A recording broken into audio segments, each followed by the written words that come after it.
Thank you, Don, and good afternoon, everyone. Thank you for being here today. Well, the year of new beginnings continues for Emporia State as we welcome our new baseball coach. Seth Wheeler's worked in ESU athletics for the last 3 years in both the baseball program and in athletics administration. During that time, he's proven himself to be a very talented coach and leader, and someone who has the ability to bring out the best in those around him. He understands that success is reached with hard work and will help our student athletes reach their potential athletically and academically. I'm looking forward to working with the enthusiasm and the excitement he will bring to our baseball program. I'm very pleased that his wife Kayla is able to join us today. So without further delay, let me proudly introduce our new baseball coach, Seth Wheeler.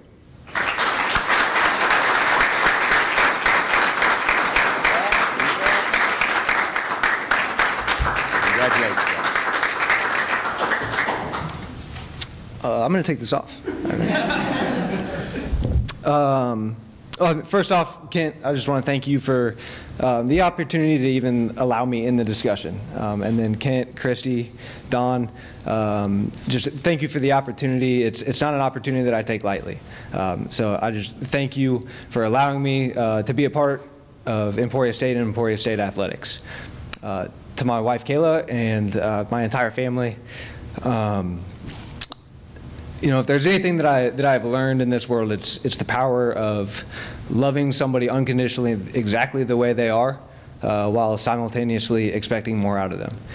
And whether that's the family that I was lucky enough to be born into, or the family that I was smart enough to marry into, that has always been on full display. And so thank you for loving me that way, but also just being an example of that love. So thank you guys. I grew up in Kansas City, so playing baseball in Kansas City, you know about Emporia State and you know about Emporia State baseball. It's kind of unmistakable. Being the winningest program in the MIAA since 1970, you know about the conference championships, the regional championships, the World Series appearances, the 1978 national championship team, the 2009 runner-ups. You know about it. It's kind of unmistakable growing up in Kansas City playing baseball. But the thing that I guess you don't realize is how special of a place it is until you're here. And you come to Alumni Week in October and you get 100 guys coming back. And it's just unlike any place that I've ever been. And you get 100 guys coming back and they're talking about the wins and the championships. But it's about more than that as well. Like they talk about the relationships that they had, the experiences that they had that created or formed them into being the men that they are today. So just the place of Emporia and the people that are here, I've learned in my past 3 years here that it's a very, very special place. And I'm honored to be a part of it, a small part of it. And Coach Bingham came back a couple years ago and addressed the team. And he had a message that I think speaks directly to who Emporia State is and to who Emporia State baseball is and what we want to be. And it was kind of fun for me to meet Coach Bingham. Again, growing up in Kansas City, his influence there on the baseball field is unmistakable. Almost every single coach that I've had has been a part of the Dave Bingham coaching tree. And so I've always been under the Dave Bingham influence. So having him back was a pretty cool experience for me personally. But he spoke to the team, and his message was that we have the opportunity to be a small part of something big. And I think that's who Emporia State, it's who Emporia State has always been, and who Emporia State baseball has always been. But we kind of grabbed it and use it as our team motto. And there's a lot of different things that you can kind of tease out of that. One, the tradition and the legacy that is Emporia State baseball. And the people that we go get, like we have to go get a certain type of guy here. You know, you can't go get, if a guy wants to be the big man on campus or something like that, he doesn't fit into the culture here. Like, that's just not who we are as a baseball program, as a university, as an athletic department. It's not who we are. We have to go get a certain type of kid that can humble himself to be a small part of the university, the community, and the tradition that is Emporia State baseball. So it's about the certain type of kid that we have to go get. It's also about just mentality on a work ethic.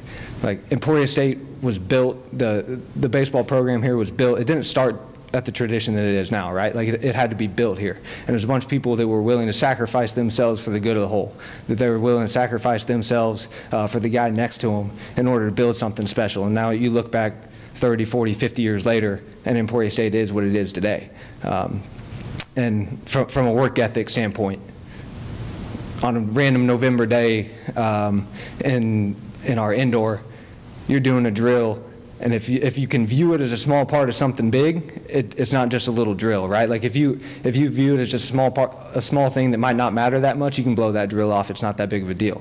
But if you view it as a small part of something big, if you view it as just a piece of the puzzle that could be a conference championship, a regional championship, a national championship, all of a sudden that drill's pretty important, right? So the work ethic that it is, whether like I said, the relationships of being able to sacrifice yourself for the guy next to you. And Emporia State baseball is built on that. Again, whether it's in the weight room, where we're getting a new weight room here in the next couple months out at Trussler, you know, that last rep, you're dead tired. Is that last rep really that important? Is it a small part that doesn't really matter? Is it a small part of something big that can be a part of something special? Now all of a sudden that rep matters a little bit more. So I just want to thank, again, everybody for being here and the opportunity to be a small part of the Emporia State baseball program. So thank you.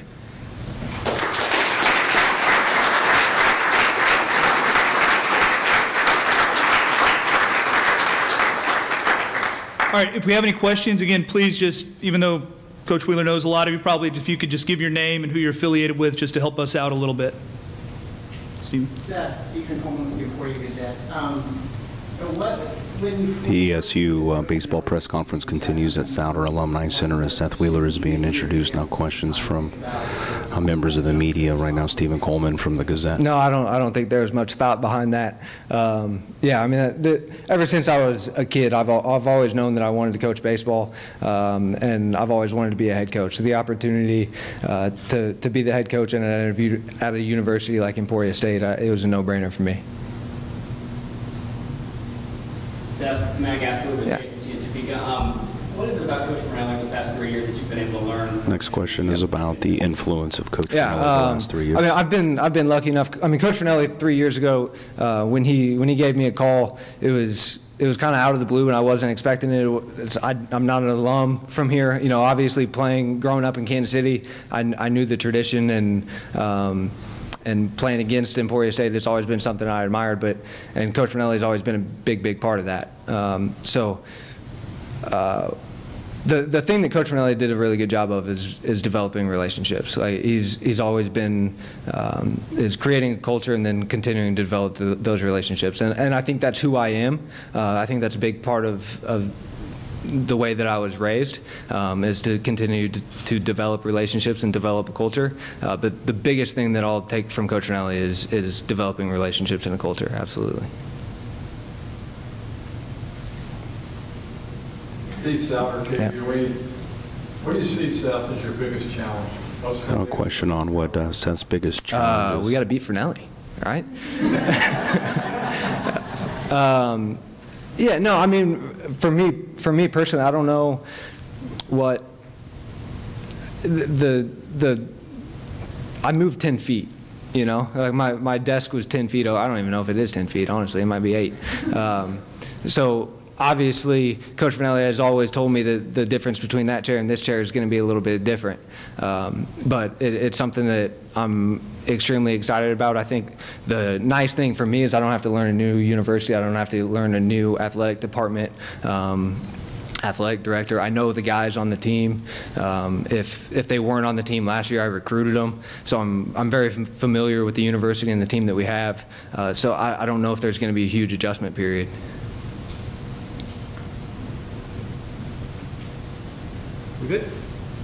Easy.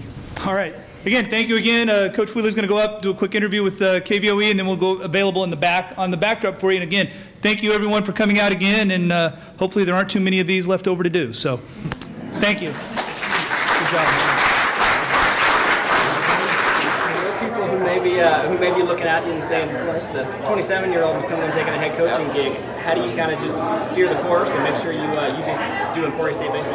Yeah, I mean, when that question's come up before, I mean, I don't think people realize the age gap between a 27 and a 22-year-old. You know, people think that I'm basically their age, and I'm young. I get it. I understand that. But the age gap between a 27 and a 22-year-old is pretty big. You know, there's the life experience between 27 and 22, and that's just something where I've always had a really good relationship with players, and it's going to be the same where they're going to be my little brother.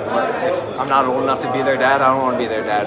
But I'm old enough to be their little brother or their big brother. And so if they need to be loved on, I'll love on them. And if they need their butt kicked, I'll kick their butt as well. So I'm excited about it. Yeah, take me through that range of emotions when you finally got that phone call that you are the new head baseball coach of USC. Yeah, it was kind of crazy. Talking to Kent Weiser, he talked about how they would make the decision like a week later, and so he called me into his office, and I just thought we were going to discuss a couple more things, and he offered me the job, and obviously a little bit of a dream come true, and it was something that I wasn't expecting this season, next season, just with Coach Finelli being here. But when the opportunity came, it's something that I've always wanted to do, I've been really looking forward to, and so when he gave it to me, I was extremely excited. Kind of touched on, I think, in the introductory thing, Seth, but what do you feel like that you want to carry on from Coach Finelli the most? What kind of stood out to you as the key that you want to maintain? Yeah, the culture here is unlike any place that I've ever been, and a lot of that has to do with Coach Finelli and the man that he is and the culture that he's created. So the biggest thing for us is to continue developing the culture that he has. We got to shape it and mold it a little bit to become who we want to be, but what was already established here is going to pretty much continue. And the thing that he's always been really good at is developing relationships, and that's something that not a lot of head coaches do. And so it's really good for me to experience under him, where you can have a really good relationship with players and still win. You know, you're not necessarily their best friend where you're hanging out with them on a Friday night, clearly, but where you can have a really deep relationship with them as a human being, and you have a chance to win. What kind of a direction do you want to see this program move in? Yeah, I mean, I think we've been on a pretty good trajectory since 1970. You know, being the winningest program in the MIAA since 1970, and in the last 15 years, 13 regional, 7 MIAA championships. We're on a pretty good track. Obviously, I'm going to have to shape it and mold it a little bit to fit who I am, and but I think what we've always done here is going to continue. Hacky sack. Oh, hacky sack. I'm big on hacky sack. I was not until I got here. I was terrible. But hey, 3 years in, I'm starting to become one of the better players, so you better believe that's going to continue. Yeah. It's weird, but if you take your shoes off, it's easier. Really? Yeah. I did play in some sandals, and I was all right. Okay, see, that's tough to hear. Are you going to continue looking at Butler Community College kids? Yeah, absolutely. I was a Butler guy, played there and coached there, and I mean the Jayhawk. There's 19 junior colleges in Kansas, and that's going to be our breeding ground. Always has been our breeding ground. We have a really good relationship with the junior colleges here, so absolutely that'll continue.